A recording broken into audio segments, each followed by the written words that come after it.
আগামীর বাংলাদেশে কোনো নর্তকী, কোনো চরিত্রহীন লম্পটেরা জাতীয় সংসদে যেতে পারবে না। কথা বলেন ঠিক কিনা? কোনো বাউল, কোনো ফাউল, কোনো রাম, কোনো বাম জাতীয় সংসদে ঢুকতে দেওয়া হবে না। মুসলমানরা সোচ্চার থাকতে হবে। এবং বর্তমান উপদেষ্টা মণ্ডলীকে সতর্ক করে দিয়ে বলছি, আপনাদেরকে শ্রদ্ধা নিয়েই বলছি, আপনারা দেশের কোটি কোটি মানুষের আস্থার জায়গায় বসেছেন লাখো মানুষের রক্তের বিনিময়ে। কথা বলতে হবে ঠিক কিনা? এদেশের তরুণ সমাজ রক্ত দিয়েছে, আলেম সমাজ রক্ত দিয়েছে, এই দেশের মাদ্রাসার ছাত্ররা জীবন দিয়েছে। কোনো নাস্তিক যেন উপদেষ্টা মণ্ডলী পরিষদের সদস্য না থাকে। মুস্তাফা সারোয়ার ফারুকী নামক যে কুলাঙ্গার গোটা বাংলাদেশের লাখো কোটি মুমিন মুসলমানের হৃদয়ের স্পন্দন, আধ্যাত্মিক রাহবার শেখুল ইসলাম আল্লামা শাহ আহমদ শফী রহমাতুল্লাহি আলাইহিকে তেতুল হুজুর বলে আখ্যা দিয়েছিল। এই সেই মুস্তাফা সারোয়ার ফারুকী নিজের বউকে দিয়া মুজিববাদের গোলামি করে মুজিব একটি জাতির রূপকার নামক এই সিনেমার নায়িকা বানিয়েছিল। সিনেমার নায়ক আরিফিন শুভ যদি নায়কের অভিনয় করার কারণে রাজকের প্লট বাতিল হয়, তাহলে ওই সিনেমার নায়িকা হয়ে আবার তার স্বামী কি করে এদেশের উপদেষ্টা হয়, এটা তো আমাদের মাথায় আসে না। কথা বলেন ঠিক কিনা বলেন? আলেম হত্যাকারী, ছাত্র হত্যাকারী, মানবতা বিরোধী, মানবতা বিধ্বংসী, ইসলাম বিরোধী কর্মকাণ্ড যে লীগ করেছে, ওই লীগের প্রত্যেকটার বিচার হওয়ার আগ পর্যন্ত বাংলার মাটিতে কোন লীগকে পরিচয়ে দাঁড়াতে দেওয়া হবে না। মুসলমানদেরকে ঐক্যবদ্ধ হয়ে গর্জে উঠতে হবে। রাজি আছে কিনা দুহাত দেখতে চাই।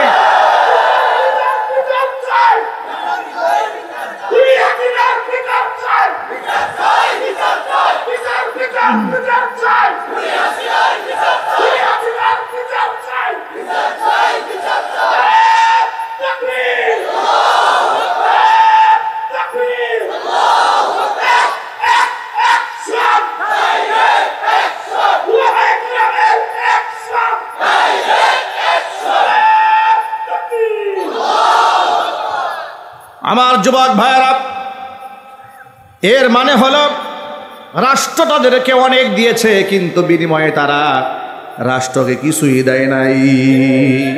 না রাষ্ট্রকে দিয়েছে, না এদেশের মানুষকে দিয়েছে। কথা বলেন। করোনার সময় সে জাতিকে কি দিয়েছে বলেন আপনারা? ফেনীতে বন্যা দুর্গত মানুষের পাশে সে কি দিয়েছে? জোরে বলতে হবে তো। কিছু দিয়েছে? চিল্লায় বলে। একটু খোঁজ খবর নিয়ে দেখেন, ওর কোনো এতিমখানা আছে? ওর কোনো গরিব অসহায়কে দান করার ইতিহাস আছে? আছে দাম্ভিকতার ইতিহাস, আছে বেয়াদবির ইতিহাস। কথা বলতে হবে ঠিক কিনা?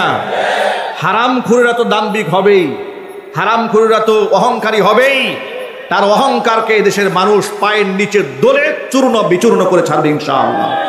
বলেন না ইনশাআল্লাহ? আগামীর বাংলাদেশে কোনো নর্তকী, কোনো চরিত্রহীন লম্পটেরা জাতীয় সংসদে যেতে পারবে না। কথা বলেন ঠিক কিনা? কোনো বাউল, কোনো ফাউল, কোনো রাম, কোনো বাম জাতীয় সংসদে ঢুকতে দেওয়া হবে না। মুসলমানরা সোচ্চার থাকতে হবে। এবং বর্তমান উপদেষ্টা মণ্ডলীকে সতর্ক করে দিয়ে বলছি, আপনাদেরকে শ্রদ্ধা নিয়েই বলছি, আপনারা দেশের কোটি কোটি মানুষের আস্থার জায়গায় বসেছেন লাখো মানুষের রক্তের বিনিময়ে। কথা বলতে হবে ঠিক কিনা?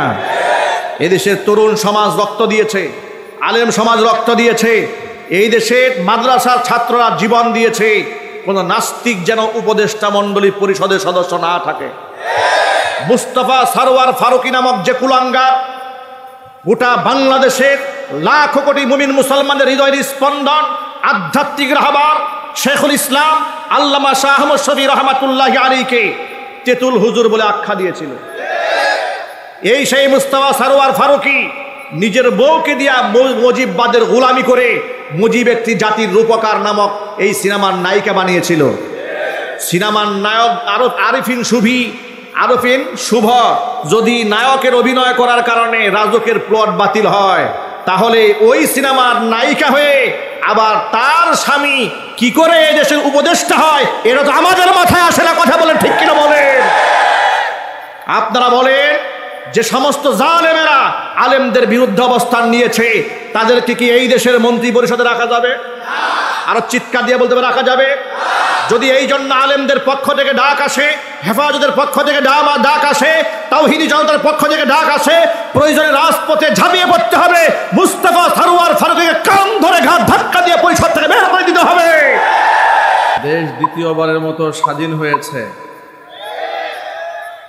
স্বাধীনতার সুবর্ণ জয়ন্তী বিগত জীবনে তো আলেমদের পালন করার সুযোগ হয় নাই। এখন আলেমরা প্রতিদিন স্বাধীনতা দিবস পালন করছে, ঠিক কিনা বলে?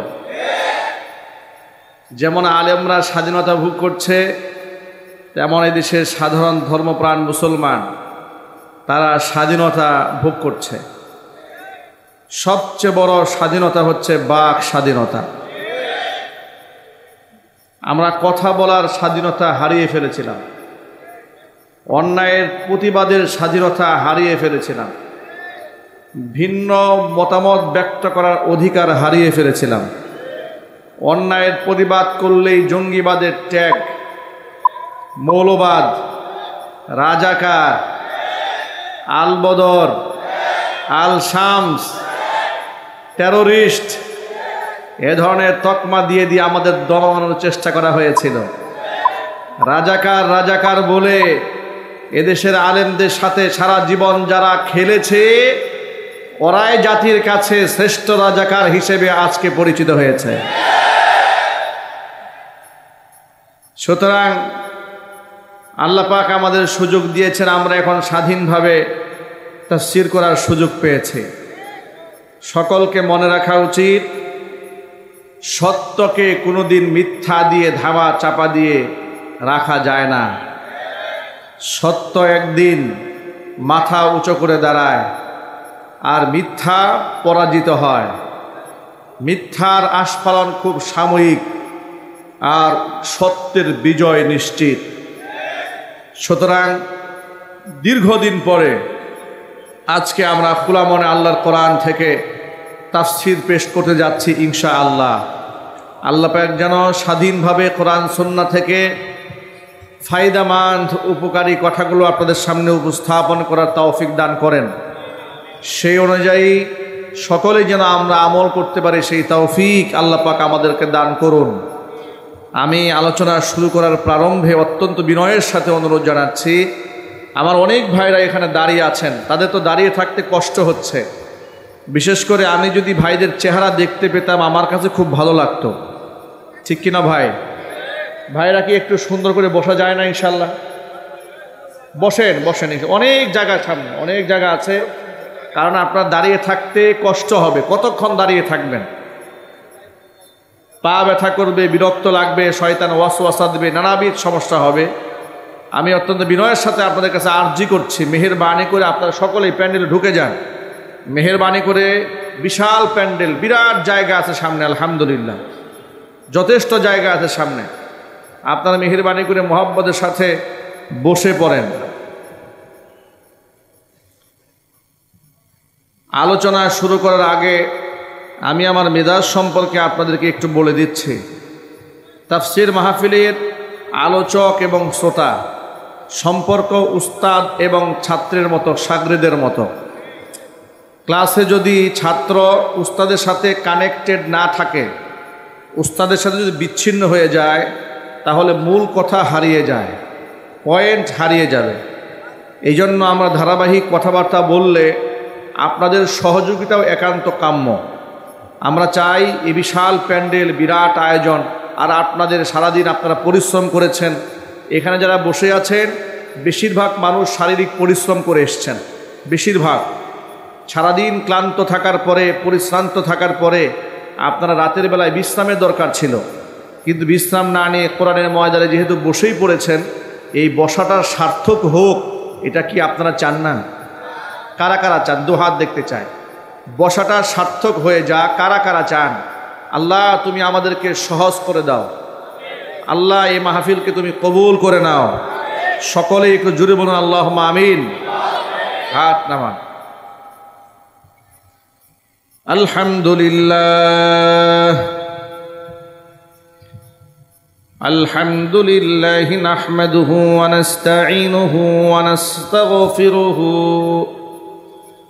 ونؤمن به ونتوكل عليه ونعوذ بالله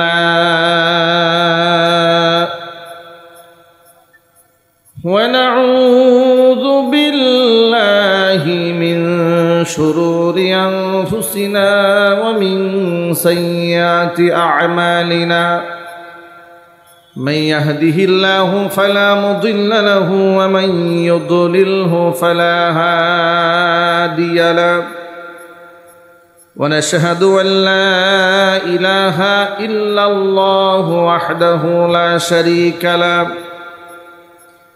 ونشهد أن سيدنا ونبينا وحبيبنا وشفيعنا ومولانا محمدا عبده ورسوله الذي أرسله بالحق بشيرا ونذيرا وداعيا إلى الله بإذنه وسراجا منيرا أما بعد فأعوذ بالله من الشيطان الرجيم بسم الله الرحمن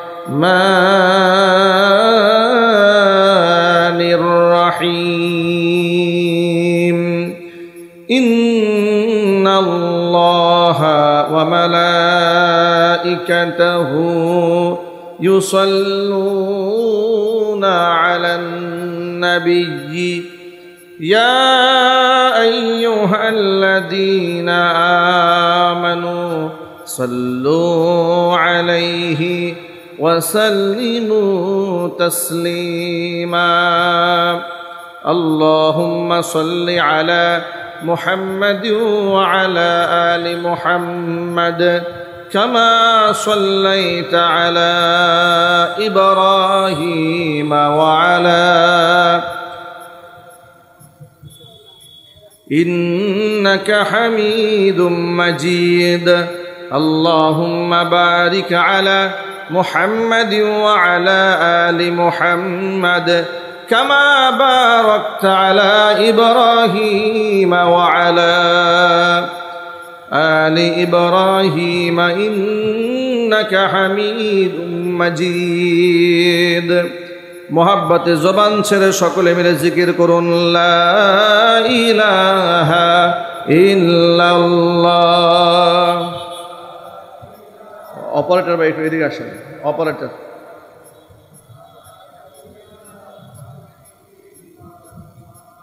লা ইলাহা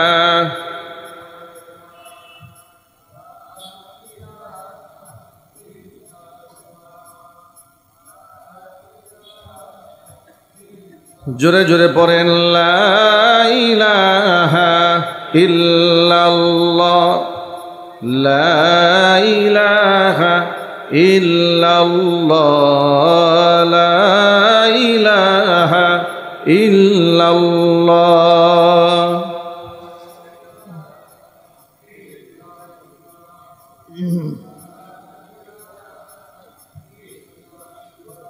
লা ইলাহা ইল্লাল্লাহু মুহাম্মাদুর রাসূলুল্লাহ সাল্লাল্লাহু আলাইহি ওয়াসাল্লাম। ঐতিহ্যবাহী ঢাকা জেলার অন্তর্গত সাভার আশুলিয়া খন্দকার দানেশ মিয়া আন নববী জামে মসজিদের উদ্যোগে চতুর্থ বার্ষিক 2 দিনব্যাপী তাফসীরুল কোরআন মাহফিলের আজকের এই সমাপনী দিবসের সমাপনী অধিবেশনের সম্মানিত সভাপতি সাহেব, আমন্ত্রিত হাজরাত উলামায়ে কেরাম, মুরব্বিয়ানে এজম, অত্র এলাকা এবং পার্শ্ববর্তী এলাকার বিভিন্ন প্রান্ত থেকে ছুটে আসা দিনদরদি ঈমানদার পরহেজগার মুত্তাকি মুসলিম ভাইরা, পর্দার অন্তরালে অবস্থানরত আমাদের সকলের শ্রদ্ধাভাজন পর্দানিসীন মা এবং বোনেরা, মহান আল্লাহ রব্বুল আলামিনের দরবারে আলী শানে লাখ কোটি শুকরিয়া আদায় করছি যে মহান মনিব মুসলিম উম্মার এই ক্লান্তি লগ্নে হাজারো প্রতিকূলতাকে উপেক্ষা করে শত সহস্র বাধাকে পেরিয়ে নবী করিম সাল্লাল্লাহু আলাইহি ওয়াসাল্লামের ভাষায় বেহেশতের বাগানের মধ্যে উলামায়ে কেরামের মাজলিসে কোরআন হাদিসের মাহফিলে আমাদেরকে লাখো কোটি মুমিন মুসলমানের মধ্য থেকে রহমতের হাত ছানি দিয়ে বাছাই করে যথাসময়ে কোরআন সুন্নাহর এই প্রোগ্রামে উপস্থিত হয়ে কোরআন সুন্নাহ থেকে আলোচনা করার, আলোচনা শোনার সুযোগ করে দিয়েছেন। এজন্য আপনারা খুশি না বেজার? কম না বেশি? উচ্ছ্বসিত কণ্ঠে খুশি মনে মন প্রাণ উজাড় করে আল্লাহ পাকের শেখানো ভাষায় শুকরিয়া আদায় করছি। জবান ছেড়ে দিয়ে সকলে একযোগে বলছি আলহামদুলিল্লাহ। রব্বানা লাকাল হামদ হামদান কাসীরা তাইয়িবান মুবারাকান ফীহি। রব্বানা লাকাল হামদু কামা ইয়ানবাগি লিজালালি ওয়াজহিকা ওয়া আযীমি সুলতানিকা। আল্লাহ রব্বুল আলামিন এই তাফসীর কোরআন মাহফিলকে কবুল করুন। খন্দকার দানেশ মিয়া আর নববী জামে মসজিদকে আল্লাহ তাআলা কিয়ামত পর্যন্ত কবুল করুন। মসজিদের যত হাজাত আছে, প্রয়োজন আছে, সব আল্লাহর গায়বে খাজানা থেকে আল্লাহ মিটিয়ে দেন। অক্লান্ত পরিশ্রম করে এই জান্নাতের বাগান যারা সাজিয়েছেন, দূরদারাজ থেকে শোনার জন্য যারা এসেছেন, আজকের মাহফিলের ওসিলা করে আল্লাহ তাআলা সকলকে পরিপূর্ণ হেদায়েত নসিব করেন। অত্র এলাকার সমস্ত মুর্দিগানের কবরে আযাব আল্লাহ তাআলা কিয়ামত পর্যন্ত বন্ধ করে দিন। কাল হাসরের কঠিন ময়দানে আয়োজন আল্লাহ পাক আমাদের সকলের নাজাতের জরিয়া হিসেবে কবুল করুন। এক বাক্যে জবাব দিয়ে বলতে হবে, হেদায়েত দেওয়ার মালিককে। আরো যদি বলুন, হেদায়েত দেওয়ার মালিক আল্লাহ পাক যেন আজকের এই মাহফিলের ওসিলা করে পরিপূর্ণ হেদায়েত আমাদের সকলকে নসিব করে দেন। প্রিয় ভাইরা, আজকে যেমন সামিয়ানা টানিয়ে আমরা হাজার হাজার মানুষ এখানে বসে আছি, কিয়ামতের ময়দানে বড় একটা মজমা হবে, অনেক বড় মজমা। হযরত আদম আলাইহিস সালাতু ওয়াস সালাম থেকে শুরু করে কিয়ামত পর্যন্ত যত মানুষের আগমন ঘটেছে এই পৃথিবীতে, সমস্ত মানুষদেরকে আল্লাহ পাক দাঁড় করাবেন হাসরের ময়দানে। এবং সেই ময়দানের অবস্থা এমন হবে, সেখানে কোনো গাছ থাকবে না, বৃক্ষ থাকবে না, বিল্ডিং থাকবে না, ছাদ থাকবে না।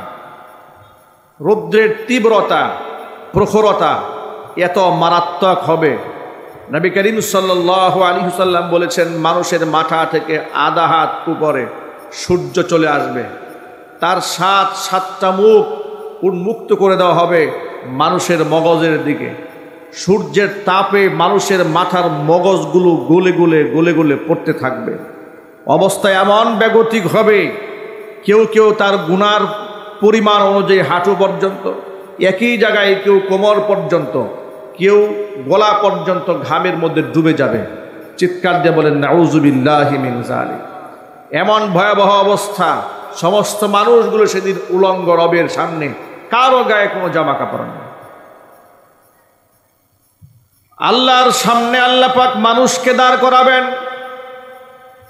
কোরআনের ভাষায় আল্লাহ বলছেন, ওয়াউরিদু আলা রাব্বিকা সাফফা লাকাদ জিইতুমুনা কামা খালাকনাকুম আউওয়ালা মাররা বাল জাআমতুম আল্লান নাজআলা লাকুম মাওঈদা। কাতারে কাতারে রবের সামনে মানুষকে দাঁড় করানো হবে। রবের পক্ষ থেকে ঘোষণা করে বলা হবে, লাকাদ জিতুমুনা কামা খলাকনাকুম আউওয়ালা মাররা। তোমরা তো আজকে আমার সামনে এসেছো এমন অবস্থায় যেভাবে আমি তোমাদেরকে প্রথমবার সৃষ্টি করেছিলাম। বাল জাআমতুম, বরং তোমরা দৃঢ় ধারণা করেই বসেছিলে, আল্লান নাজআলা লাকুম মাওঈদা, আমি তোমাদের জন্য ওয়াদার কোনো দিবস আমি তোমাদের জন্য রাখি নাই। হাদিস শরীফের মধ্যে বর্ণনায় পাওয়া যায়, আল্লাহর নবী যখন বললেন কিয়ামতে কারো গায়ে কোনো জামা কাপড় থাকবে না, উম্মুল মুমিনিন মা আয়েশা সিদ্দিকা রাদিয়াল্লাহু তাআলা আনহা নবীজিকে ডাক দিয়ে বললেন, হে রাসূল, আমরাও কি উলঙ্গ থাকবো নাকি?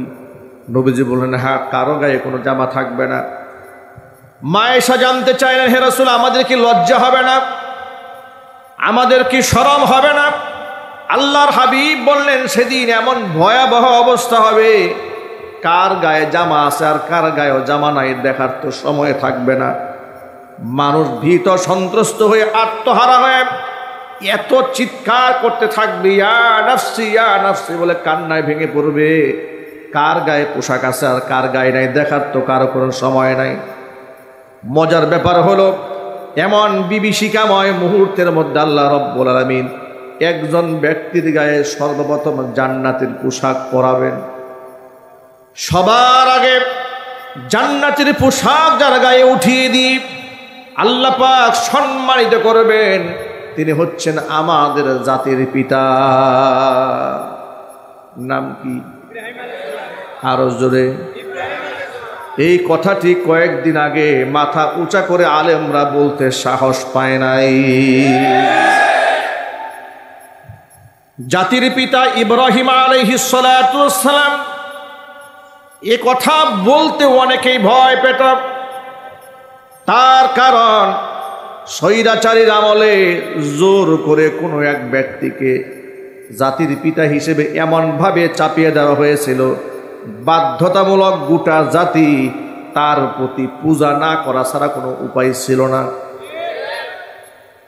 টাকার মধ্যে ছবি, ব্রিজের মধ্যে ছবি, এয়ারপোর্টে ছবি, মার্কেটের সামনে ছবি, হসপিটালের সামনে ছবি, পার্লামেন্টে ছবি, শিক্ষাঙ্গনে ছবি, এমনকি মাদ্রাসার অফিসের মধ্যে ছবি টাঙায় রাখা বাধ্যতামূলক করে দিয়েছিল।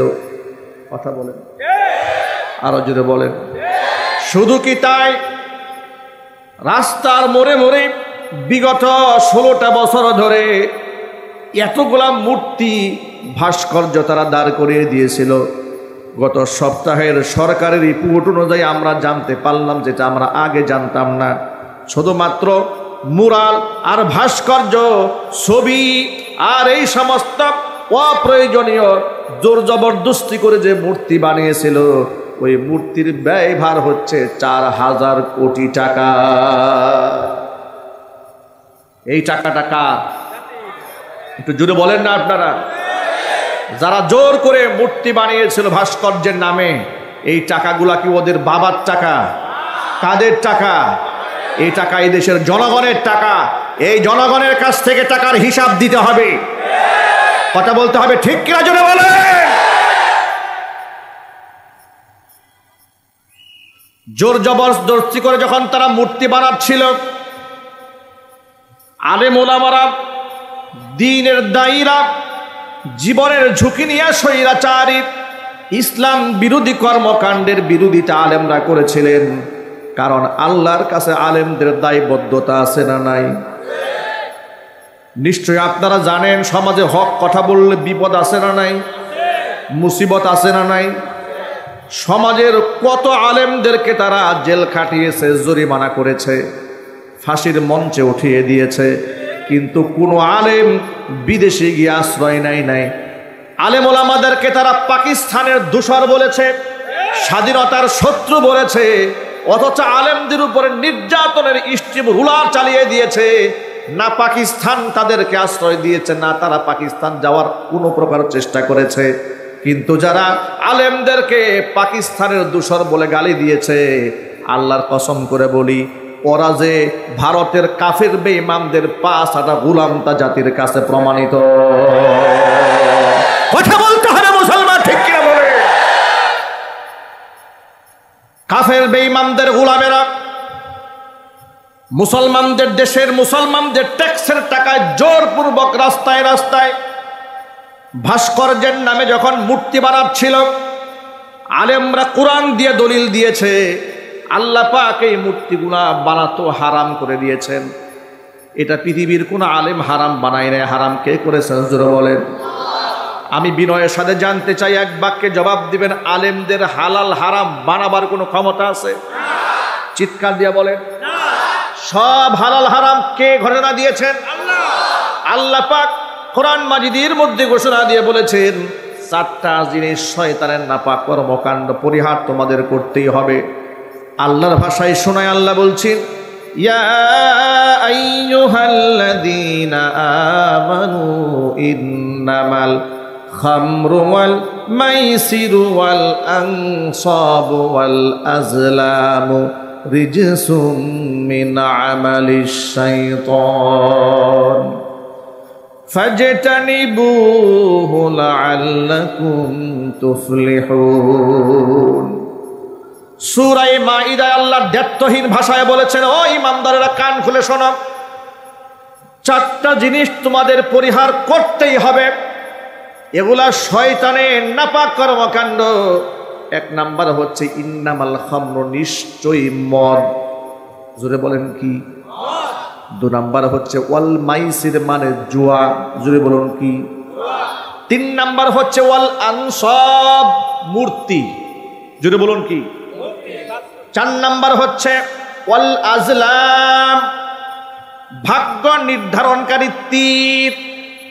এই চারটি জিনিস হচ্ছে রিজসুম মিন আমালিশ শাইতান, শয়তানের নাপাক কর্মকাণ্ড।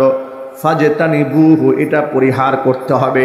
উলামায়ে কেরাম খুব ভালো বুঝবেন, আল্লাহ যখন কোনো নির্দেশ সূচক শব্দ ব্যবহার করেন, কোনো ব্যাপারে হুকুম করেন, সেটা মান্য করা মুসলমানদের জন্য ফরজ হয়ে যায়। আল্লাহ বললেন ফাজতানিবুহু, এগুলা পরিহার করতেই হবে তোমাদের। করলে কি হবে?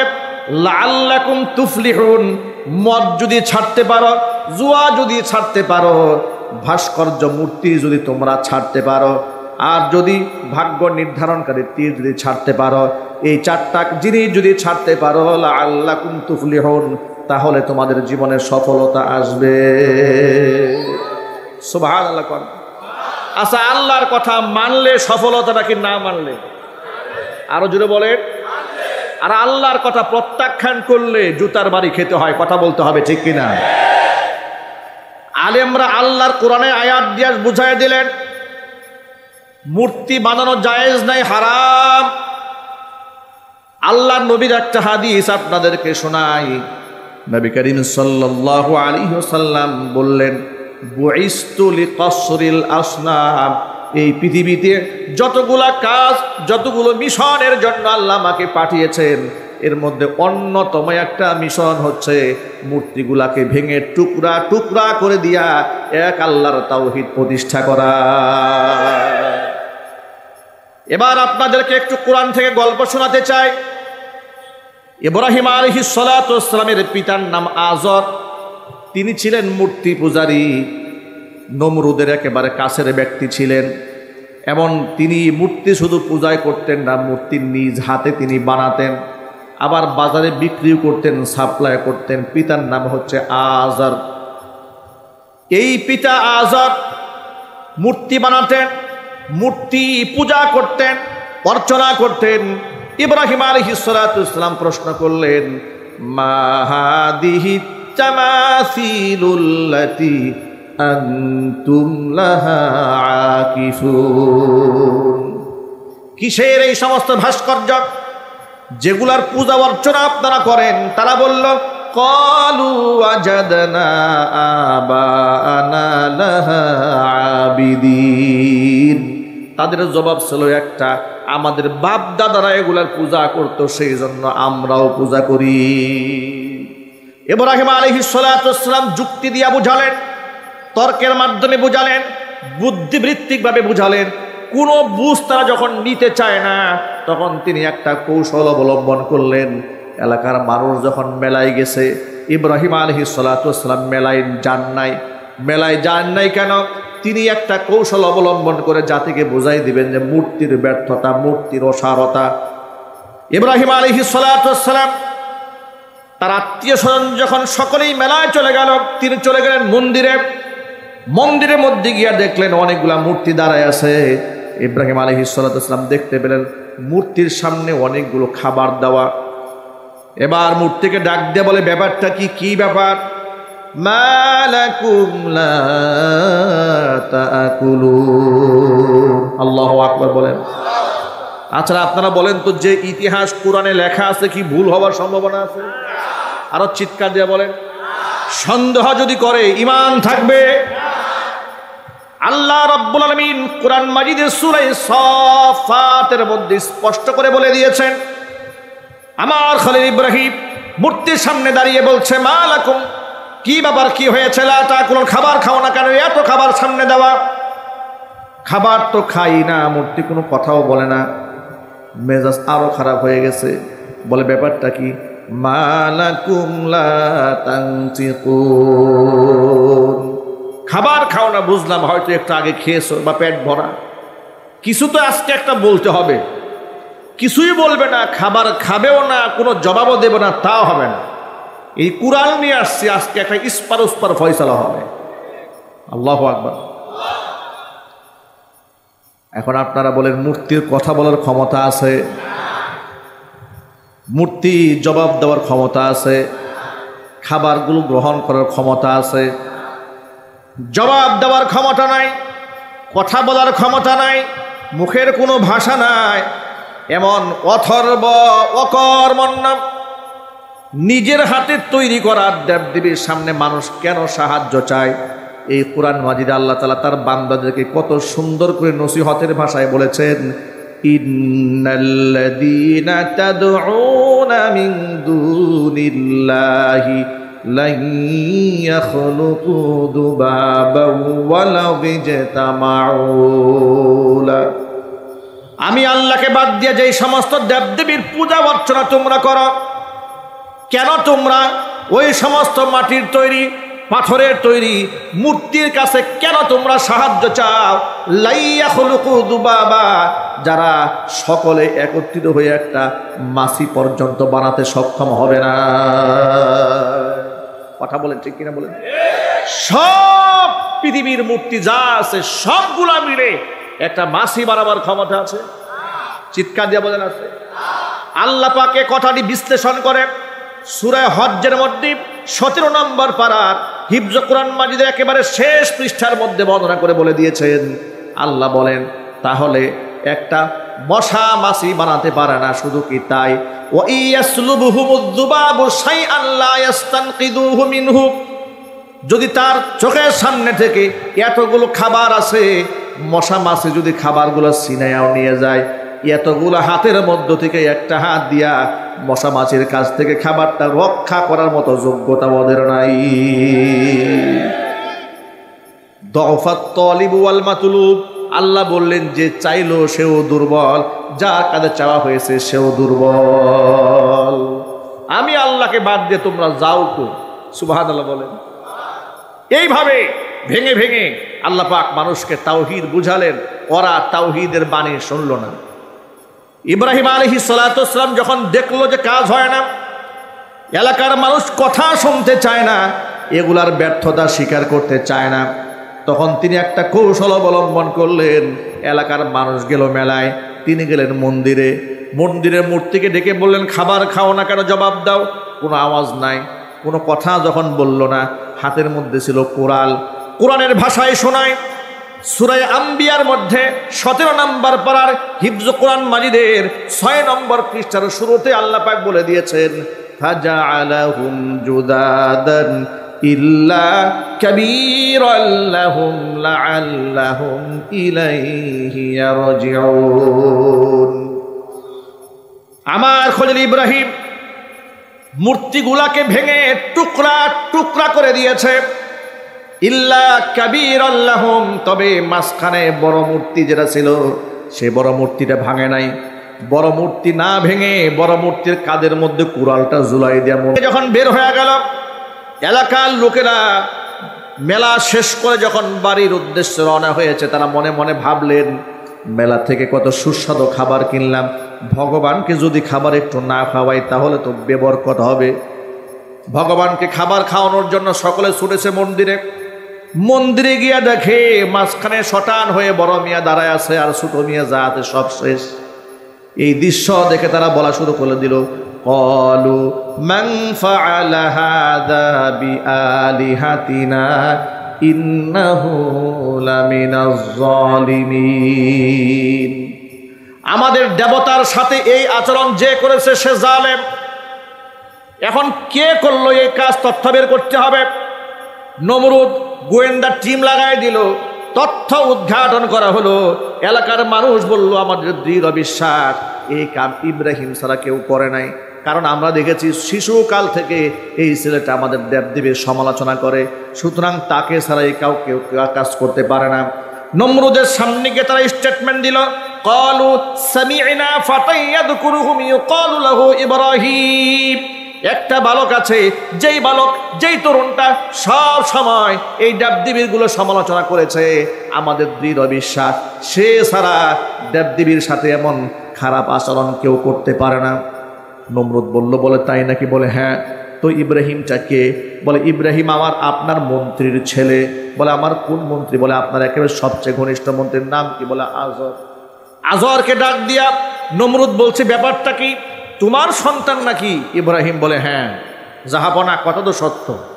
বলে তোমার সন্তান কি এ ধরনের হতে পারে? বলে জাহাপনা কি বলবো আপনার কাছে, জন্মের পর থেকে এই ছেলেটা জীবনে কোনোদিন মূর্তিকে শ্রদ্ধা করে নাই। সুবহানাল্লাহ কি বাড়ি গিয়ে বলবেন?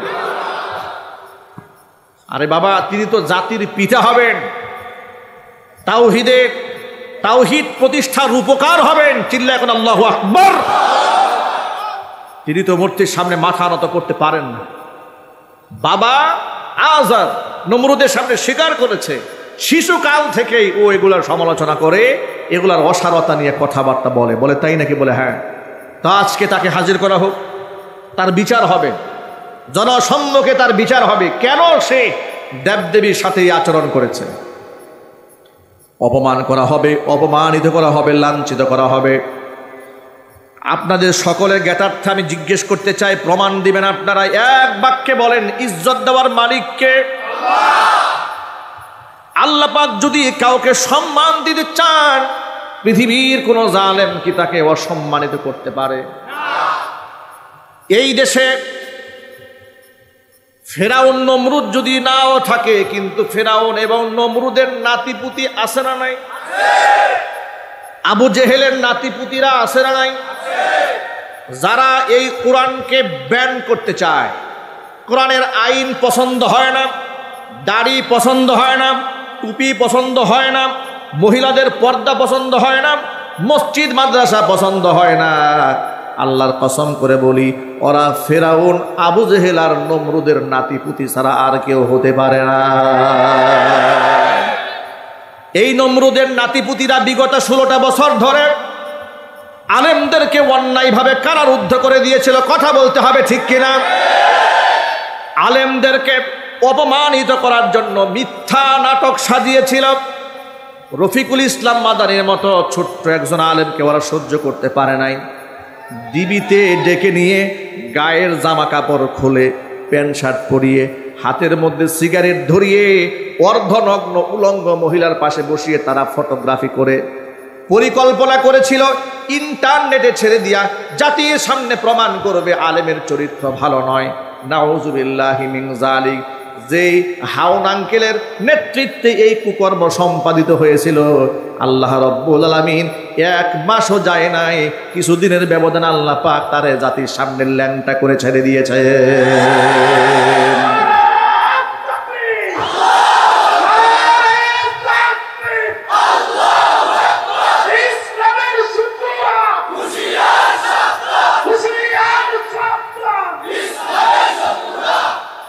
মামুনুল হকের মতো একজন সিংহ পুরুষ, বাতিলের সাথে যিনি কখনো আপোষ করেন নাই, সস্ত্রীক ধর্ষণের মামলা করে দিয়েছিল।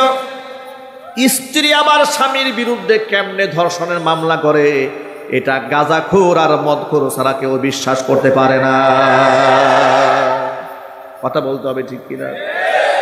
সস্ত্রীক ধর্ষণের মামলা করে বিনা অপরাধী একজন আলেমের সাথে এত বড় লাঞ্ছনা গঞ্জনা আলেমকে দিয়েছে। বছরের পর বছর তাকে কারারুদ্ধ রেখে মানুষের কাছে জঙ্গি টেরোরিস্ট বানাবার জন্য চেষ্টা করেছে। বুলেট প্রুফ জ্যাকেট পরিয়ে, দু হাতের মধ্যে হ্যান্ডকাপ পরিয়ে, পায়ের মধ্যে ডান্ডা বেরি পরিয়ে আদালতে যখন তোলা হতো, দৃশ্য দেখে চোখ থেকে দরদর করে আমাদের পানি পড়ত। আলেমদের সাথে কেমন আচরণ! আমার মতো আদনা একজন গুনাহগার মানুষ 2018 সালের ফেব্রুয়ারি মাসের 8 তারিখে গাজীপুরের লক্ষ্মীপুরা মাহফিল থেকে স্টেজ থেকে স্লিপ দিয়ে নামিয়ে প্রশাসনের লোকেরা আমার গ্রেফতার করে থানায় নিয়ে গেল। থানার গারদে রাখার পরে জিজ্ঞেস করলাম ওসি সাহেবকে, কি অপরাধে আমাকে মাহফিল থেকে ধরে এনে থানায় নিয়ে আটকায় দিলেন? ওসি সাহেব বলে, হুজুর অপরাধ কিছুই বলতে পারবো না, সব উপরের নির্দেশ। উপরের নির্দেশ বলে পাশ কাটায় গেল। পরের দিন আদালতে যখন তোলা হলো, মামলার এজাহারের পরে দিকে তাকায় দেখি লিখেছে আব্দুর রহিম আল মাদানী, বিএনপি উপদেষ্টা। আমার নামে শেষে লিখেছে 165 জন আসামি, আমার নাম হচ্ছে 1 নাম্বার। বিএনপির জাদ্রিল এমপি, মন্ত্রী, সাবেক মিনিস্টার যারা ছিল গাজীপুর অঞ্চলের, সবগুলো নাম পেছনে, আমার নামে 1 নাম্বার দিয়েছে। 1 নাম্বার দিয়ে লিখেছে আব্দুর রহিম আল মাদানী গোপন বৈঠকে ছিলেন, দেশের মধ্যে একটা নাশকতা করার জন্য তারা প্ল্যান করছিলেন। তাদেরকে আমরা হাতে নাতে ধরেছি। মাদানী হুজুরের পকেটে 16টা ককটেল বোমা পাওয়া গেছে। নিয়ে গেল কোরআনের মঞ্চ থেকে, মামলা দিল আমার পকেটে নাকি 16টা ককটেল পাওয়া গেছে। মামলা লিখার সময় যে কয় বোতল খায়া লিখছিল তার ঠিক নাই। জোরে বলতে হবে ঠিক কিনা, জোরে বলে। এইভাবে একাধিক মামলা দিয়ে আমাদের উপর চর্চা করেছে। বাসায় থাকতে দেয় নাই, মসজিদে নামাজ পড়তে দেয় নাই, মাহফিলে পোস্টার হয়েছে, হ্যান্ডবিল হয়েছে। একদিন আগে প্রশাসনের লোকেরা গিয়ে মাহফিল প্যান্ডেল ভেঙে দিয়েছে। আবার কমিটিকে বলেছে মাদানী হুজুর যেন আসতে না পারে, তাহলে তোমাদের সব মামলা দিয়ে দেব। এইভাবে তারা ফেরাউনের স্টাইলে, ফেরাউনের চাইতে জঘন্যভাবে রাষ্ট্র পরিচালনা করে আলেমদেরকে তারা লাঞ্ছিত, অপমানিত করতে চেয়েছিল। শহীদ আল্লামা দেলওয়ার হোসেন সাইদি রহমাতুল্লাহি আলাইহি আল্লাহর এক জীবন্ত ওলি ছিলেন। কথা বলতে হবে ঠিক কিনা? দল মত নির্বিশেষে 21 শতাব্দীতে আমার জানা মতো, আমি যদি কসম করে বলি কাফারা দিতে হবে না, তার চাইতে জনপ্রিয় মানুষ বাংলাদেশে আর কেউ জন্মগ্রহণ করে নাই। এমন একজন সম্মানিত মানুষ, যার মাহফিল শোনার জন্য লক্ষ লক্ষ মানুষ গিয়ে জমা হতো। এক নজর দেখার জন্য হাত চুম্বন করতে পারলে লোকেরা ধন্য মনে করত। যার মাহফিলে তাকে সরাসরি ধরতে না পেরে লোকেরা তার গাড়ি পর্যন্ত ধরে চুমা খেয়েছে। লোকেরা তার লিখিত বই পড়ে বই ধরে চুমা খেয়েছে। কথা বলতে হবে ঠিক কিনা বলেন? সারা জীবন বাতিলের বিরুদ্ধে বলেছে, ধর্ম নিরপেক্ষতাবাদীর বিরুদ্ধে বলেছে, নাস্তিকদের বিরুদ্ধে বলেছে, মাজার পূজারীদের বিরুদ্ধে বলেছে, জালেমদের বিরুদ্ধে বলেছে। কারো রক্তচক্ষুকে পরোয়া করে নাই। তার বিরুদ্ধে মামলা দিয়া এমন অপবাদ রটনা করে দিয়েছিল, তিনি নাকি 300 নারীকে ধর্ষণ করেছিলেন। জোরে জোরে নাউজুবিল্লাহ। সুখরঞ্জন বালির ভাইকে নাকি তিনি হত্যা করেছিলেন। অথচ সুখরঞ্জন বালি নিজে বলেছেন, আমি হিন্দু মানুষ হলে কি হবে, একজন আলেমের ব্যাপারে আমি মিথ্যা কথা বলতে পারবো না। এই জন্য সুখরঞ্জন বালিকে আদালত প্রাঙ্গণের সামনে থেকে গুম করে তাকে ভারতের সীমানায় গিয়ে দিয়ে আসছিল। এত কিছু করার পরেও সত্য কোনোদিন মিথ্যা দিয়ে ধামা চাপা দিয়ে রাখা যায় না। জাতি ওদের ওই সমস্ত প্রপাগান্ডা বিশ্বাস করে নাই। আলেমদেরকে বেইজ্জত করার জন্য তারা শাহবাগের মধ্যে ইমরান সরকারের মতো নাস্তিকদের মাধ্যমে বিরাট মঞ্চ কায়েম করে মাসের পর মাস ঢাকা সিটির শাহবাগ চত্বরের গুরুত্বপূর্ণ ব্যস্ততাপূর্ণ জায়গাটাকে তারা ব্লক বানিয়ে দিয়েছিল। কিন্তু আপনারাই বলেন, ওরা যে আলেমদেরকে জঙ্গি বলল, রাজাকার বলল, নারী ধর্ষণকারী বলল, এত কিছু বলে দিল থেকে আলেমদের মোহাব্বত তারা সরাতে পেরেছিল? আরো জোরে বলেন। আলেমদের মোহাব্বত তো সরাতে পারেই নাই, তার কারণ সরাতে তারা পারবে না কোনোদিন। কুরআনে আল্লাহ পাকের ওয়াদা আছে, ইয়ারফাইল্লাহুল্লাযীনা আমানু মিনকুম ওয়াল্লাযীনা উতুল ইলমা দারাজাত। ইমানদারদের সম্মান আনলে আমি আল্লাহ পাক বৃদ্ধি করে দেব। যাদের ইলম দান করা হয়েছে, যারা আলেম, তাদের মর্তবা আমি আল্লাহ পাক বাড়াই দেব। ওয়াদাটা কার? আরো জোরে বলেন, ওয়াদা কার? আল্লাহ পাক কি মিথ্যা ওয়াদা করেন? আল্লাহর চেয়ে সত্যবাদী আর কে হতে পারে? ওয়ামান আসদাকু মিনাল্লাহি কিলা, আল্লাহর ওয়াদা সত্য। এই সমস্ত জুলুমগুলো আমরা যখন দেখতাম আমরা বড় আফসোস করতাম।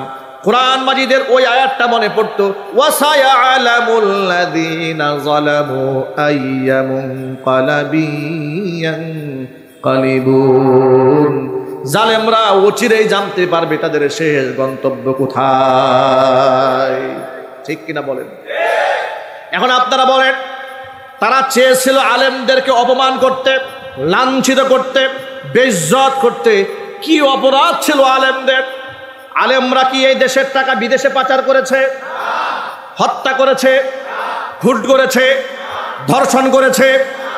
বিগত 16 বছরে সরকারি হিসাব অনুযায়ী বর্তমানের সরকার জাতির সামনে বলেছে 16 বছরে তারা 93 বিলিয়ন মার্কিন ডলার দেশ থেকে বিদেশ পাচার করেছে। ওরা বিদেশে বেগম পাড়া বানিয়েছে, ওদের অ্যাকাউন্টে হাজার হাজার লক্ষ লক্ষ কোটি টাকা পাওয়া যায়। আমার প্রশ্ন হলো যে আলেমরা রাষ্ট্রদ্রোহিতা করলো না, খুন করলো না, ধর্ষণ করলো না, এদেশের ক্ষয়ক্ষতি হয়, রাষ্ট্রের ইজ্জত নষ্ট হয়, এমন কোনো কাজ তো আলেমরা করেনি। বরং আলেমরা চেষ্টা করেছে জীবনের ঝুঁকি নিয়ে এদেশের মানুষের পাশে দাঁড়াতে। কথা বলেন ঠিক কিনা? এদেশের মানুষের ঈমান সংরক্ষণের জন্য আলেমরা জীবন দিয়েছে।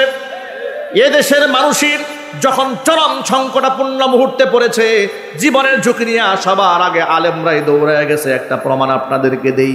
করোনাকালীন সময়ে লাশগুলা যখন কেউ ধরছিল না, কেউ স্পর্শ করছিল না, 71 টেলিভিশন থেকে বলা হলো যেহেতু করোনা রোগে আক্রান্ত হয়ে মানুষ মারা গেলে ধরা যায় না, লাশগুলাকে আগুন দিয়ে পুড়াই দেওয়া হোক। বলা হয় নাই? বলা হয় নাই? আলেমরা কি বললেন শোনেন না? মুসলমানের লাশ কোনোদিন আগুনে পুড়তে পারে না। মুসলমানের লাশের সম্মান আছে না নাই? ইজ্জত আছে না নাই? লাশ পুরানো যাবে না। আলেমরা ঝুঁকি নিয়া নিজেরা করোনা রোগে আক্রান্ত লাশগুলাকে নিজ হাতে গোসল করিয়েছে, কাফন পরিয়েছে, কবরে মাদফন করেছে, সম্মানের সাথে দুনিয়া থেকে বিদায় করে দিয়েছে। এই জাতির ক্লান্তি লগ্নে শাহরিয়ার কবিরা এগিয়ে আসে নাই, মুনতাসির মামুনরা এগিয়ে আসে নাই, তুরিন আফরোজরা এগিয়ে আসে নাই, সাবেক বিচারপতি কালা মানিকরা এগিয়ে আসে নাই। কথা বলতে হবে ঠিক কিনা? বন্যা কবলিত মানুষের পাশে নাস্তিক বেঈমানরা এগিয়ে যায় নাই। সিলেটে বন্যা হলো, উত্তরবঙ্গে বন্যা হলো, এমনকি কুমিল্লা, নোয়াখালী, ফেনী অঞ্চলে যখন ভয়াবহ বন্যা কবলিত মানুষের পাশে সবচাইতে বড় অবদান রেখেছে আলেমরা। আজ সুন্নাহ ফাউন্ডেশনের মাধ্যমে শেখ আহমদুল্লাহর নেতৃত্বে 1 সপ্তাহের ব্যবধানে এদেশের মানুষ আলেমদেরকে কত বিশ্বাস করে। 100 কোটি টাকার উপরে আলেমের হাতে লোকেরা টাকা দিয়েছে। জোরে পান সুবহানাল্লাহ। বাম এবং রামেরা কোনদিন আলেমদের অবদান স্বীকার করে না। যার ধরুন পত্রপত্রিকা মিডিয়াতে আলেম দেখলেই রাজাকার, আলেম দেখলে আলবদর, জঙ্গি, তালেবান, এগুলা রাষ্ট্রের বোঝা, এই ধরনের প্রোপাগান্ডা ছড়ানো ছাড়া আর কিছুই করা হয় নাই। আপনারা দেখেছেন একটা ফুটবল টিম মহিলারা খেলে আসছে নেপাল থেকে, 2-3টা দেশের সাথে খেলছে, ট্রফি একটা নিয়ে এসছে মহিলারা। ওরে বাপরে বাপ, পত্রপত্রিকা গরম হয়ে গেছে। 7 খোলা বাসে রাষ্ট্রীয় সংবর্ধনা, 20 লক্ষ টাকা অনুদান ঘোষণা। কথা বলেন, জোরে বলেন। দেশ মাত্র কয়টা? 3-4টা দেশের সাথে খেলে তার অবস্থা এই হয়েছে। অথচ এই কোরআন প্রতিযোগিতায় এই দেশের সোনার ছেলেরা হাফেজ কোরআনরা 1 থেকে 150 কান্ট্রির হাফেজ সাহেবদের সাথে কম্পিটিশন করে বাংলাদেশের পতাকাকে গোটা পৃথিবীর মধ্যে 1 নম্বরে পৌঁছে দিয়েছে। আর 1 নাম্বার পৌঁছে দিয়েছে শুধু একবার দুবার নয়, একাধিকবার, 10 বার, 20 বার, 50 বার, 100 বার দিয়েছে। আলেমদেরকে এই সম্মাননা রাষ্ট্রের পক্ষ থেকে দেওয়া হয় নাই কেন? প্রশ্ন হচ্ছে 90 থেকে 95% মুসলিম অধ্যুষিত এই দেশে খেলোয়াড়ের সম্মান দেওয়া হলে আলেমের সম্মান, হাফেজের সম্মান কেন দেওয়া হয় নাই? একমাত্র ভারতের চক্রান্তে দেওয়া হয় না, কথা বলতে হবে, ঠিক কিনা?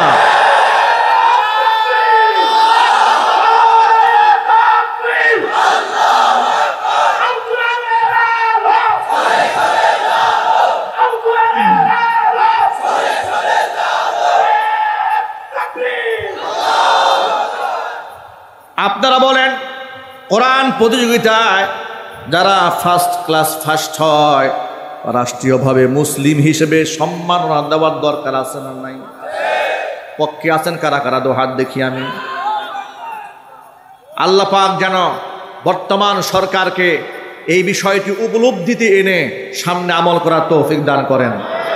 হাত নামান। খেলোয়াড়দেরকে তারা অনেক কিছু দিয়েছে, কথা বলেন, অনেক কিছু দেয়নি? বলা হয় যে সাকিব আল হাসান, তারা বলে যে অলরাউন্ডার, বিশ্বে অলরাউন্ডার। সাকিবকে তৈরি করতে এ রাষ্ট্রের কত কোটি কোটি টাকা খরচ হয়েছে, এটাকে আপনারা জানেন? সেই খবর তো আপনাদের কাছে নাই। তার পেছনে তার বেতন কত আন্দাজ আছে আপনাদের? একটা প্লেয়ারের বেতন কত? কয় লাখ? 7 লাখ। একটা প্লেয়ারের বেতন দিচ্ছে 7 লক্ষ টাকা মাসে। এতেও এদের অভাব যায় না। এরা ক্যাসিনো ব্যবসা করতে চায়, কথা বলে না কেন? সত্য না অসত্য? এই ক্যাসিনো ব্যবসার সাথে জড়িত হওয়ার কারণে তাকে বাদ দেওয়া হয়েছিল না কেন? সিসার ক্লাব আছে, দেখেন, বার আছে মদের, মানে রাষ্ট্র 7 লক্ষ টাকা বেতন দেওয়ার পরেও এদের কলিজা ঠান্ডা করতে পারে না। ওরা মদের ব্যবসা করে, বারের ব্যবসা করে, সিসার ব্যবসা করে, ক্যাসিনো ব্যবসা করে। জোরে বলতে হবে, ঠিক কিনা? এরপরে ব্যক্তিগত কেলেঙ্কারি যে কত আছে তার তো হিসাব নাই, চরিত্রের তো কোনো বালাই নাই। এরপরে অন্যান্য প্লেয়ারের নাম আর বললাম না, একজনের বউ নিয়ে পালায়ে যায়, কথা বলেন, ঠিক কিনা? জোরে বলেন। এক লোক আরেক লোকের বউ নিয়ে পালায়ে যায়, আরেকজনের ভিডিও কল ফাঁস হয়, আরেকজনের অডিও কল ভাইরাল হয়। এর মানে হচ্ছে সরকার এদেরকে টাকা দিয়েছে, গাড়ি দিয়েছে, বাড়ি দিয়েছে, সব দিয়েছে। এত কিছু পাওয়ার পরে এরা লুচ্চা এবং বদমাশ হয়েছে। এদের মধ্যে মানুষের সংখ্যা আছে, সংখ্যায় খুব কম, কিন্তু তাদের মধ্যে 2-1টা মানুষ যারা আছে তাদেরকে আবার জঙ্গি ট্যাগ দিতে বুদ্ধিজীবীরা ভুল করে না, ঠিক কিনা? যদি বলেন, ওই গত 2 বছর আগে না 1 বছর আগে একটা ছেলে খুব ভালো খেললো, কি যেন তাসকিন নাকি নাম, তানজিন সাকিব, এক ছেলেটা খেলেছে, ভালো খেলেছে। এখন এই ছেলে ইসলামের পক্ষে একটা পোস্ট করেছে, হ্যাঁ, মুখে হালকা দাঁড়িয়ে আছে। সে সম্ভবত লিখেছিল যে বিশ্ববিদ্যালয়ে যে মেয়েরা আপনার বয়ফ্রেন্ড নিয়ে ঘুরে বেড়ায়, ফ্রি মিক্সিং যে করে যারা অভ্যস্ত, অন্তত পক্ষে আর যাই হোক সে কোনোদিন ভালো মা হতে পারবে না, এরকম একটা পোস্ট আনুমানিক করেছিল। এই পোস্টকে কেন্দ্র করে নিজুম মজুমদার উর্ফে হারপিক মজুমদার, কথা বলতে হবে, ঠিক কিনা বলেন? কি একটা অবস্থা হয়েছে চিন্তা করছেন? বাথরুমে গেলে আর কথা মনে পড়ে, মানে হারপিক দেখলেই কামসারা অবস্থা হয়েছে। কি এই হারপিক মজুমদার এই ছেলেটিকে নিয়ে খুব বাজে কথা বলল, এমনকি তার মধ্যে কোনো জঙ্গিবাদ আছে কিনা, জঙ্গি সংগঠনের সদস্য আছে কিনা, এমনকি সে মানসিকভাবে অসুস্থ কিনা তাকে জানতে চাওয়া হলো। আমি অবাক বিস্ময় তাকিয়ে রইলাম। আমি তো মনে করি গোটা টিমের মধ্যে যদি পরিপূর্ণ সুস্থ কেউ থাকে এই ছেলেটাই আছে, কথা বলেন, ঠিক কিনা বলেন? আচ্ছা, সে যে বলেছে ফ্রি মিক্সিং যে মেয়েটা করে, এই মেয়েটা একটা লজ্জাশীল মা হতে পারবে না, এ কথা কি সত্য না অসত্য? বাস্তব না অবাস্তব? বাস্তব কথা বলার কারণে তাকে ট্যাগ দেওয়া হলো। সে মৌলবাদের সাথে তার সম্পৃক্ততা থাকতে পারে, তার মেন্টালি অসুস্থ হতে পারে, তাকে মানসিক রোগী আখ্যা দিয়ে দিল। আমি বলি, ইসলামের পক্ষে কথা বললে তোমরা মানসিক রোগী বলো, বরং এই ছেলেটি মানসিক রোগী নয়, মানসিক রোগী তো তোমরা নিজেরা, মুসলমানদের ট্যাক্সে লালিত পালিত হয়ে মুসলমানদের ইমানের বিরুদ্ধে অবস্থান গ্রহণ করো। কথা যদি মানসিক বিকারগ্রস্ত যদি বলতে হয়, নিজুম মজুমদার সহ, শাহরিয়ার কবির সহ, মুনতাসির মামুন সহ যারা মুসলমানদের দেশে থেকে মুসলমানদের আকীদা বিধ্বংসী কাজ করেছে, ইসলামী সংস্কৃতি ধ্বংসের কাজ করেছে, আলেমদের বিরুদ্ধে কথা বলেছে, পাবনার সিটগুলো খালি করে ওদেরকে ভর্তি করিয়ে সেখানে বিদ্যুতের শক দেওয়া দরকার। কথা বলে মুসলমান ঠিক কিনা বলে?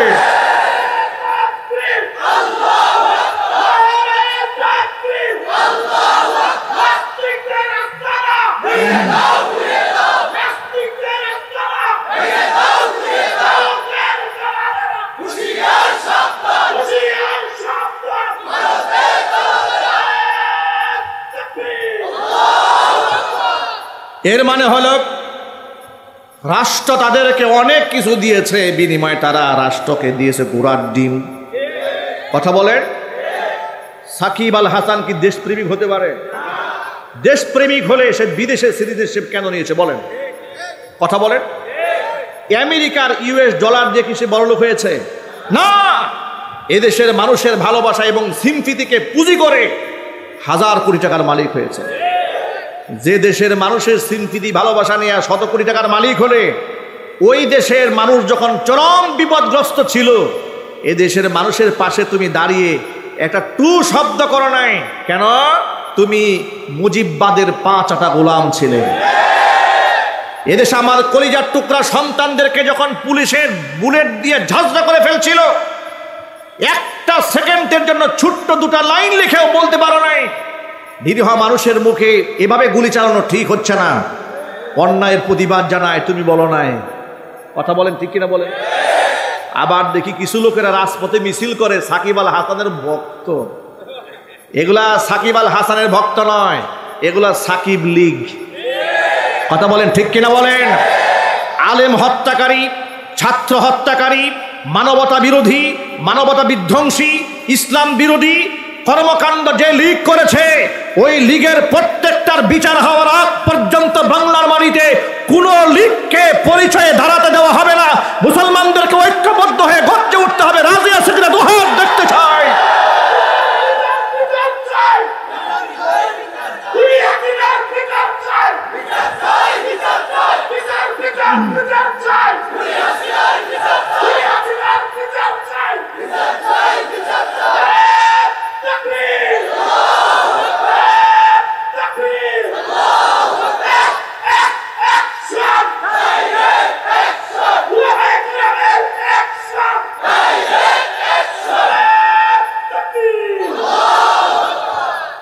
আমার যুবক ভাইয়েরা, এর মানে হলো রাষ্ট্র তাদেরকে অনেক দিয়েছে, কিন্তু বিনিময়ে তারা রাষ্ট্রকে কিছুই দেয় নাই।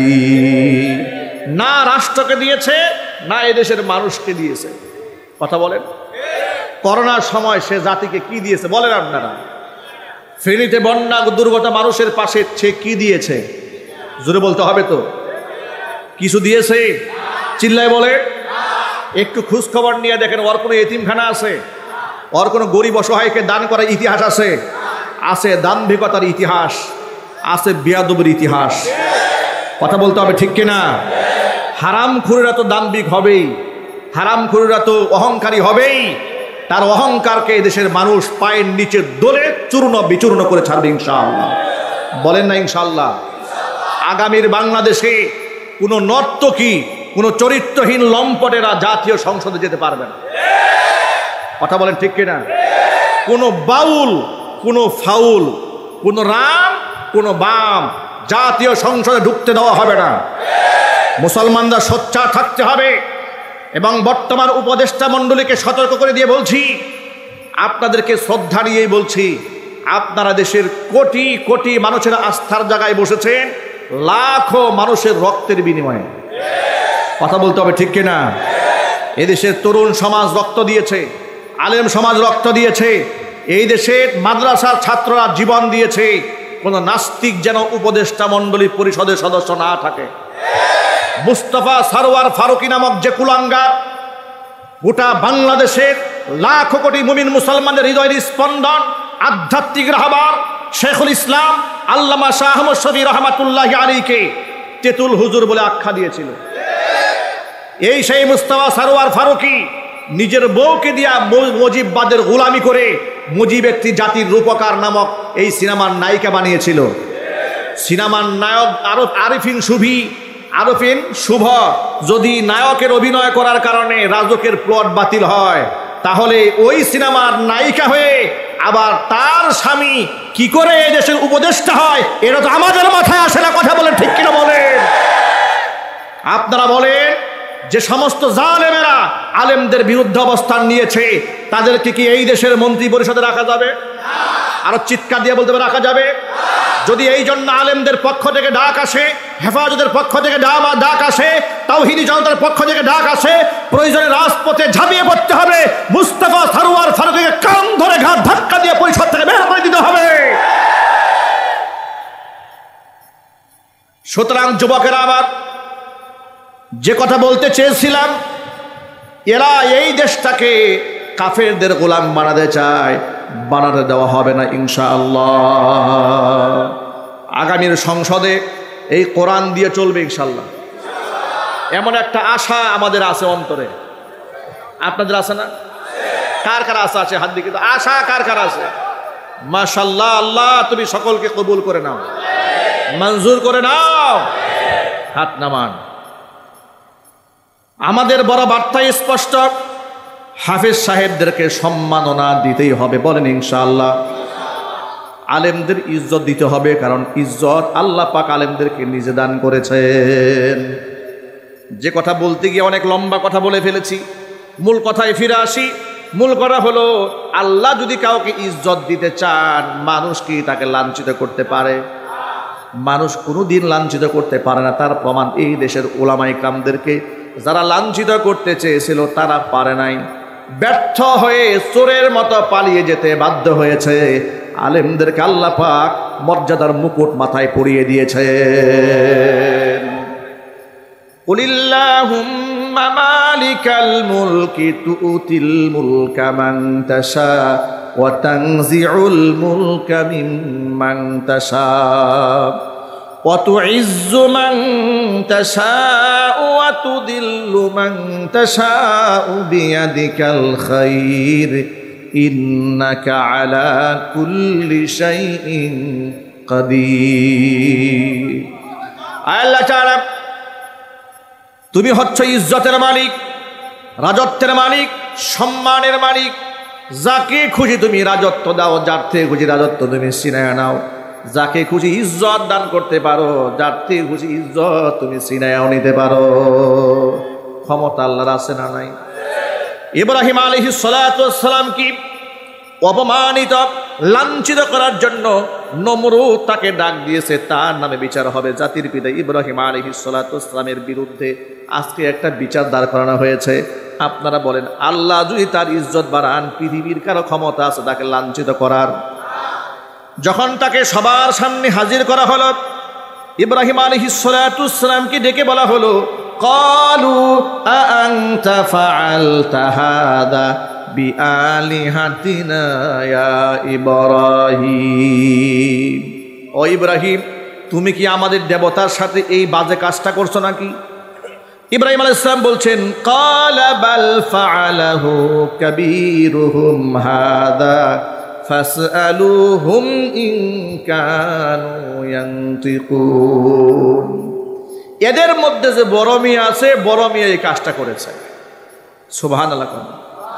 এদের মধ্যে বড় মিয়া দেখাইছে নিজের দিকে। এটা ছিল একটা কৌশল। এটা কি ছিল বলেন? কৌশল।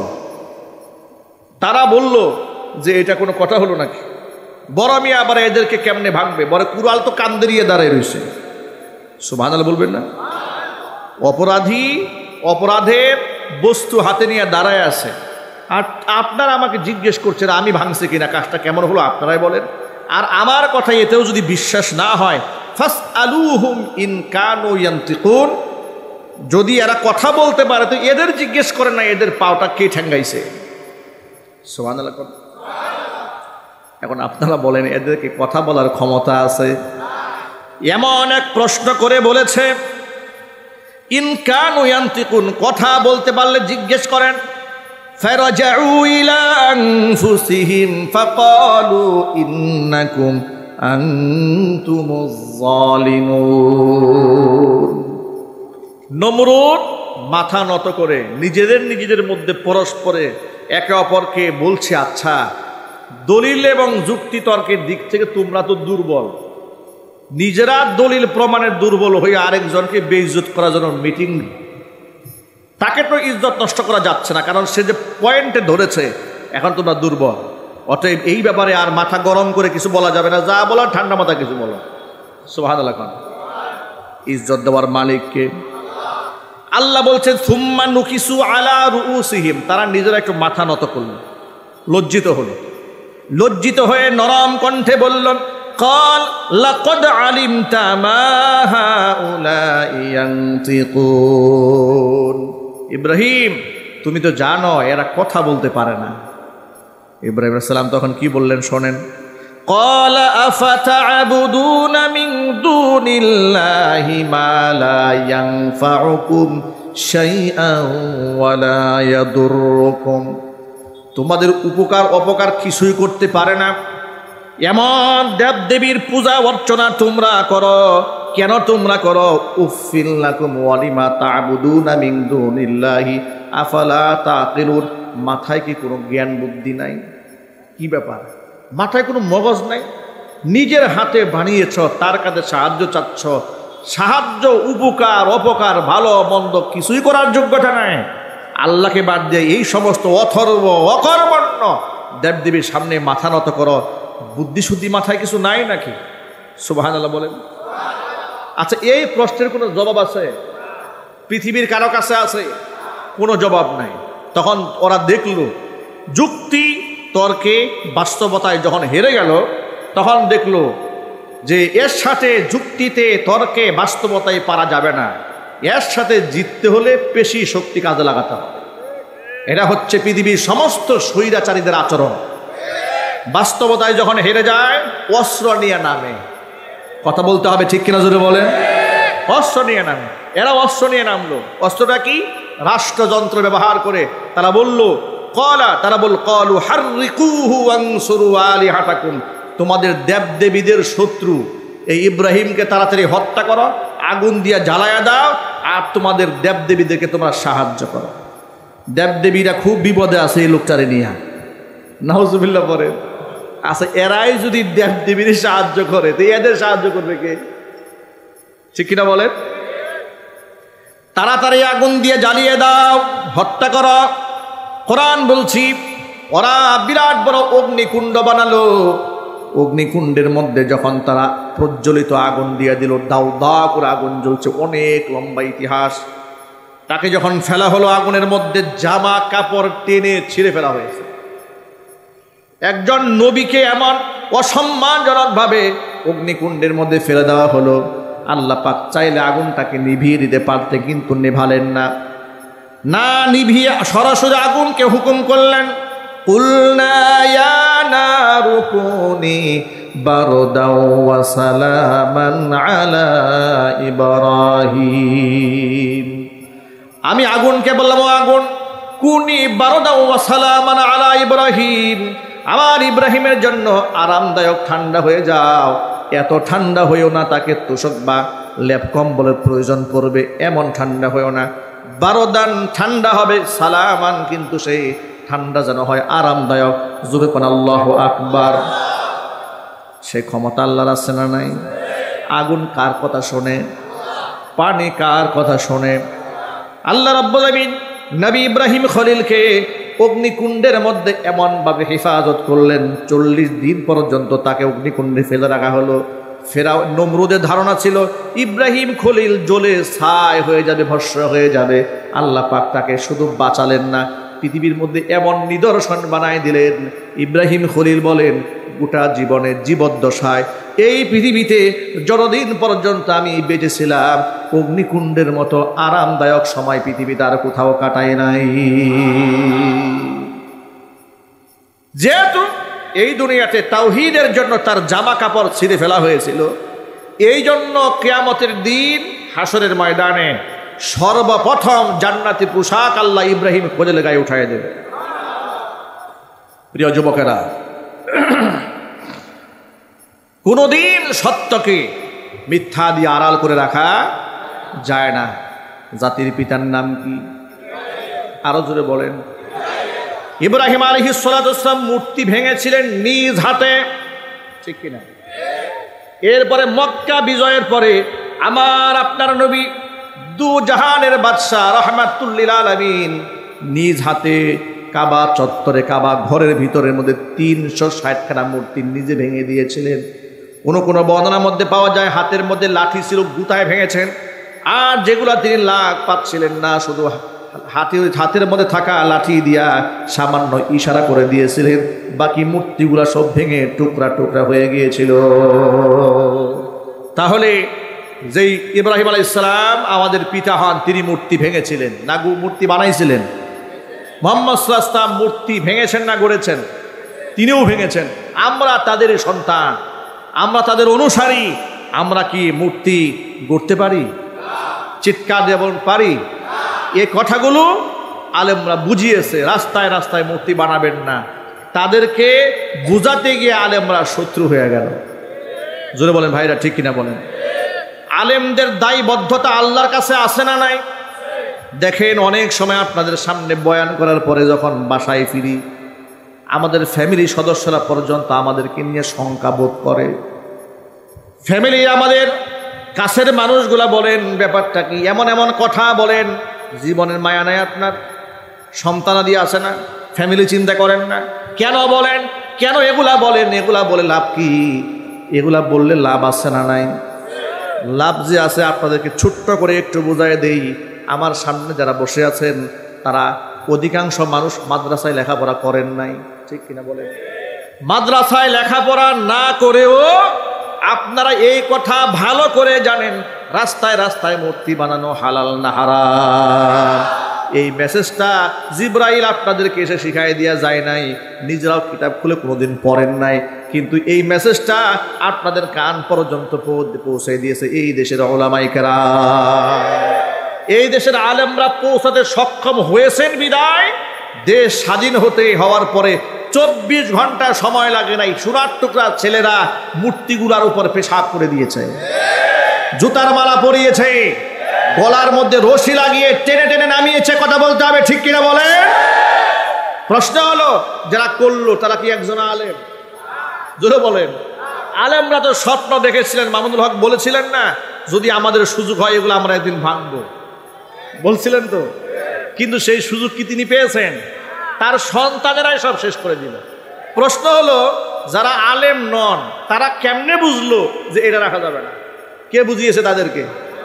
এই দেশের আলেমরা দাওয়াত পৌঁছে দিতে সক্ষম হয়েছে। আমরা যে জীবনের ঝুঁকি নিয়ে কথা বলি, এর দ্বারা আপনাদের ইমানের সবক হয়, এর দ্বারা শরীয়তের মেসেজ পৌঁছায়। কথা বলেন, ঠিক কিনা?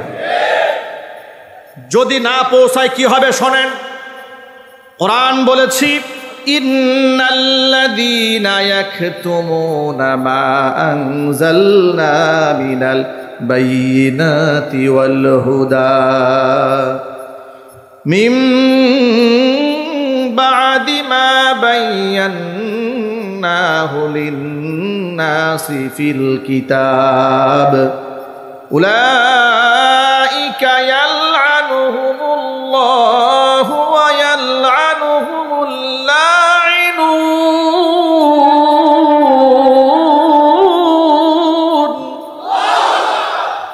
আল্লাহ পাক বলেছেন, কিতাবে যা নাজিল করেছি, যে হিদায়াত, যে সুস্পষ্ট বর্ণনা যা আমি আল্লাহ নাজিল করেছি, যারা মানুষের সামনে লুকায় রাখে, বলে না, ওই সমস্ত আলেমদের উপরে আমি আল্লাহর লানত আর গোটা জগৎবাসীদের লানত। জোরে জোরে কর নাউজুবিল্লাহ। সুতরাং হকপন্থী আলেম যারা আল্লাহর পথে চলে, আল্লাহর কথা বলে, তাদের কোনো ভয় আছে? জোরে বলেন। যারা আল্লাহর পথে চলে, আল্লাহর কথা বলে, আল্লাহকে ভালোবেসে সপেছে জীবন, তাদের কিসের ভয়? কে করে পরাজয়? শহীদি তামান্নাতে নাচে তার মন। যারা আল্লাহর পথে চলে, আল্লাহর কথা বলে, আল্লাহকে ভালোবেসে সপেছে জীবন, তাদের কিসের ভয়, কে করে পরাজয়, শহীদিটা মান্নাতে নাচে তার মন। হাসনা হেনার গ্রানে ভুলে না হৃদয় তার, কালিমার মিশক মাখা হৃদয় রয়েছে যার। হাসনা হেনার গ্রানে ভুলে না হৃদয় তার, কালিমার মিশক মাখা হৃদয় রয়েছে যার। সব পিছুটান ভুলে জিহাদের পথে চলে, সব পিছুটান ভুলে জিহাদের পথে চলে, সে তো তার ঈমান বলে। যারা আল্লাহর পথে চলে, আল্লাহর কথা বলে, আল্লাহকে ভালোবেসে সপেছে জীবন, তাদের কিসের ভয়, কে করে পরাজয়, শহীদি তামান্নাতে নাচে তার মন। ঠিক কিনা বলেন? যারা আল্লাহর পথে চলে, আল্লাহর কথা বলে, শহীদি তামান্নাতে নাচে তার মন। আল্লাহ পাক যেন শাহাদাতের মর্যাদা আমাদের সকলকে দান করেন। সকলের চিৎকার দেখুন আল্লাহুম্মা আমিন। প্রিয় ভাইরা, দুনিয়া থেকে তো বিদায় হবই ইনশাআল্লাহ, তবে বিদায় হওয়ার আগে শিরিক মুক্ত ঈমান এবং বেদাত মুক্ত আমল নিয়ে বিদায় হতে হবে। বলেন না ইনশাআল্লাহ? আমলে ঈমানে শিরিক রাখা যাবে, বেজাল রাখা যাবে। সন্তানাদি না হলে সাহায্য চাইবেন কার কাছে? ছেলে না হলে কার কাছে চাবেন? মেয়ে না হলে কার কাছে চাবেন? মাজারে সেজদা ঠুকরানো যাবে, মাজারে সাহায্য চাওয়া যাবে। আমি সারা বাংলাদেশ ঘুরে যখন দেখেছি বাংলাদেশের অনেক মুসলমানেরা সন্তানাদি না হলে মাজারে চলে যায়। আমার লিখিত ছোট্ট একটা বই আছে রমজান কেন্দ্রিক, আধুনিক পদ্ধতির রমজানের মাসায়েল।